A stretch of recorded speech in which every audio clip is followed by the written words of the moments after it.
మరి చంద్రబాబు సైకిల్ పరిస్థితి ఏమిటి అని చెప్పి ఒక్కసారి గమనిస్తే, చంద్రబాబు నాయుడు గారి సైకిల్ పరిస్థితి ఏమిటి అని గమనిస్తే, చంద్రబాబు సైకిల్కు ట్యూబులు లేవు,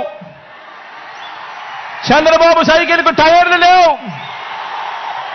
చంద్రబాబు సైకిల్కు చక్రాలే లేవు, చంద్రబాబు సైకిల్ తుప్పు పట్టిన పరిస్థితిలో ఈరోజు ఉంది. ఆ తుప్పు పట్టిన సైకిల్ను తొక్కటానికి, ఆ తుప్పు పట్టిన సైకిల్ను తోయటానికి ఇవాళ చంద్రబాబు నాయుడు గారికి వేరే పార్టీలు కావాలి. ఇది చంద్రబాబు నాయుడు గారి జాబ్ రిక్వైర్మెంట్. ఎందుకంటే బాబు పేరు చెబితే గుర్తుకొచ్చే ఒక్క మంచి కూడా ప్రజల నోట్లో నుంచి వినపడదు. చంద్రబాబు పేరు చెబితే గుర్తుకొచ్చే ఒక్క స్కీము కూడా ప్రజల నోట్లో నుంచి వినపడదు, కనిపించదు. అందుకే పొత్తుల్లో భాగంగా ముందుగా ఒక ప్యాకేజీ ఇచ్చి ఒక దత్తపుత్రుని తెచ్చుకున్నాడు ఈ పెద్ద మనిషి చంద్రబాబు నాయుడు. దత్తపుత్రుని ఎందుకు తెచ్చుకున్నాడంటే, ఈ ప్యాకేజీ స్టార్ అయితే సైకిల్ సీటు తనకు కావాలని అడగడు, తన వారికి సీట్లు ఇవ్వకపోయినా కూడా ఈ పెద్ద మనిషి, ఈ దత్తపుత్రుడు అడగనే అడగడు. ఎందుకు ఇన్ని తక్కువ సీట్లు నాకు ఇస్తున్నావు అని చెప్పి అంతకన్నా క్వశ్చనే చెయ్యడు. కావాలంటే తాను తాగుతా ఉన్న టీ గ్లాస్ కూడా బాబుకే ఇచ్చేస్తాడు. చంద్రబాబు సిట్ అంటే కూర్చుంటాడు, చంద్రబాబు స్టాండ్ అంటే నిలబడతాడు.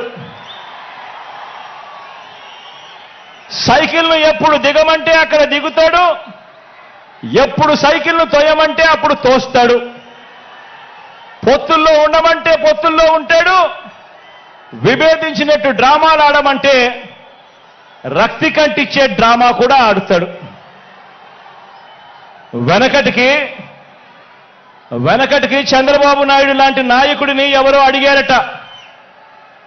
వెనకటికి చంద్రబాబు నాయుడు గారి లాంటి నాయకుడిని ఎవరో అడిగారట, అయ్యా పరిపాలన చేసేవారు కలకాలం గుర్తుండాలంటే ఎలాంటి పనులు చేయాలి అని చెప్పి అడిగారట. ఎలాంటి పనులు చేస్తే కలకాలం గుర్తుండిపోతాం ప్రజల్లో అని చెప్పి అడిగాడట. అప్పుడు ఆ బాబు ఏం చెప్పాడంటే, ప్రజలకు అన్నం పెడితే అరిగిపోతుంది, ప్రజలకు చీర కొని పెడితే చిరిగిపోతుంది, ప్రజలకు ఇల్లు కట్టిస్తే కూలిపోతుంది,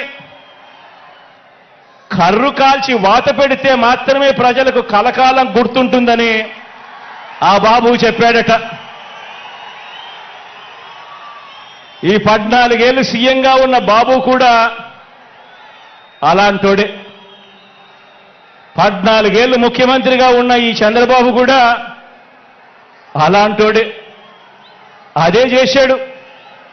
అలాంటి బాబు ఎంతమందితో పొత్తులు పెట్టుకున్నా, ఇలాంటి ఈ చంద్రబాబు ఎంతమందితో కూడా పొత్తులు పెట్టుకున్నా కూడా ఈ చంద్రబాబు నాయుడు గారి పరిస్థితి సున్నా. ఈ సున్నా ఇంటూ ఎన్ని పొత్తుల్లో ఎన్ని పార్టీలున్నా కూడా దాని విలువ ఒక బోడి సున్నానే.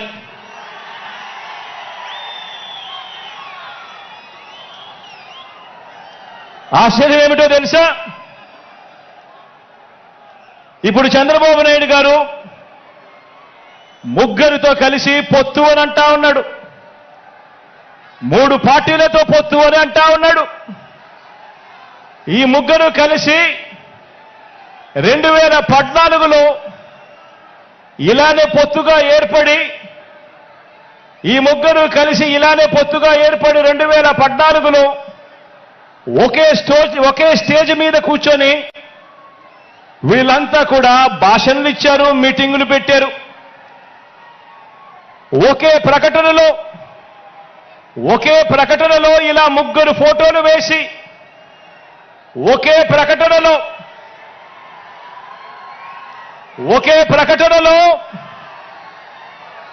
ఇలా ముగ్గురు ఫోటోలు వేసుకుని ఇలా ముగ్గురు కూడా ఫోటోలు వేసుకొని చంద్రబాబు నాయుడు గారి సంతకం పెట్టి ఇంటింటికి ఈ పాంఫ్లెట్ను పంపించాడు. ఇంటింటికి పంపించిన ఈ పాంఫ్లెట్లో చంద్రబాబు నాయుడు గారు ఏం రాశారో తెలుసా? ఈ ముగ్గురు ఫోటోలు పెట్టి చంద్రబాబు నాయుడు గారి సంతకం పెట్టి 2014లో వీళ్ళే కూటమిగా ఏర్పడి ఇంటింటికి పంపించిన ఈ పాంఫ్లెట్లో వీళ్ళు రాసిన మాటలు: రైతులకు రుణమాఫీ పైన మొదటి సంతకం చేస్తాను, డ్వాక్రా సంఘాల రుణాలన్నీ పూర్తిగా రద్దు చేస్తాము, మహిళల రక్షణకు ఉమెన్ ప్రొటెక్షన్ ఫోర్స్ ఏర్పాటు చేస్తాము, ఆడబిడ్డ పుట్టిన వెంటనే మహాలక్ష్మి పథకం కింద 25,000 రూపాయలు బ్యాంకు అకౌంట్లో డిపాజిట్ చేస్తాము, ఇంటింటికి ఒక ఉద్యోగం ఇవ్వలేకపోతే ఉపాధి ఉద్యోగం వచ్చేదాకా నెల 2,000 రూపాయలు నిరుద్యోగ భృతిగా ఇస్తాము, 10,000 కోట్లతో బీసీ సప్లాను, చేనేత మరియు పవర్ లూమ్స్ కు సంబంధించిన రుణాలు మాఫీ, అర్హులైనందరికీ కూడా 3 సెంట్ల స్థలం, అర్హులైనందరికీ కూడా 3 సెంట్ల స్థలం, పక్కా గృహాలు మంజూరు చేస్తాము, రాష్ట్రాన్ని సింగపూర్గా మించి అభివృద్ధి చేస్తాము, ప్రతి నగరంలో హైటెక్ సిటీ నిర్మిస్తాము. ఇదే చంద్రబాబు నాయుడు గారు, ఇదే కూటమిలో ఉన్న ఇదే దత్తపుత్రుడి ఫోటో, ఇదే ఇప్పుడు చంద్రబాబు నాయుడు గారు ఢిల్లీకి వెళ్లి ఏకంగా కూటమిగా ఏర్పడి పొత్తులోకి తెచ్చుకున్న మోడీ గారి ఫోటో.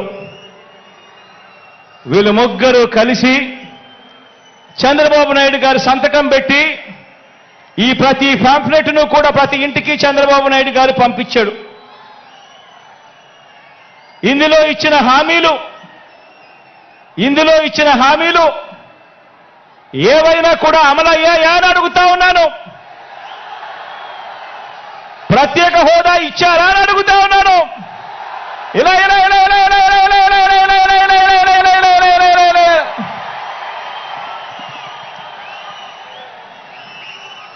మరి ఇవి గతంలో చేయకుండా మరి పొత్తులో వీళ్ళంతా కూడా భాగమై ఈ మాదిరిగా మీటింగులు పెట్టి మేనిఫెస్టో అని చెప్పి మేనిఫెస్టోలో ఇవన్నీ పెట్టి పాంఫ్లెట్లుగా ఇవన్నీ చేసి ఏకంగా చంద్రబాబు నాయుడు గారు సంతకం పెట్టి ప్రతి ఇంటికి కూడా ఈ మాదిరిగా పంపించి మరోసారి ఇదే డ్రామాను, ఇవే పొత్తులు, మరోసారి ఇలాంటివే ఇంతకన్నా ఎక్కువ హామీలు ఇస్తూ మరోసారి మోసం చేసేందుకు ఈ రోజు మళ్ళా చంద్రబాబు నాయుడు గారి పొత్తుల డ్రామాతో మళ్ళీ ఈ రోజు మీ అందరి ముందుకు వస్తా ఉన్నారు. ఆలోచన చేయమని అడుగుతా ఉన్నా. చంద్రబాబు నాయుడు గారు చూపిస్తా ఉన్న ఈ పొత్తులతో ఎవరికైనా కూడా ప్రయోజనం కలిగిందా అని చెప్పి ప్రతి ఒక్కరూ కూడా ఆలోచన చేయమని అడుగుతా ఉన్నాను. ఇలా రెండు చేతులు పైకెత్తి ఇలా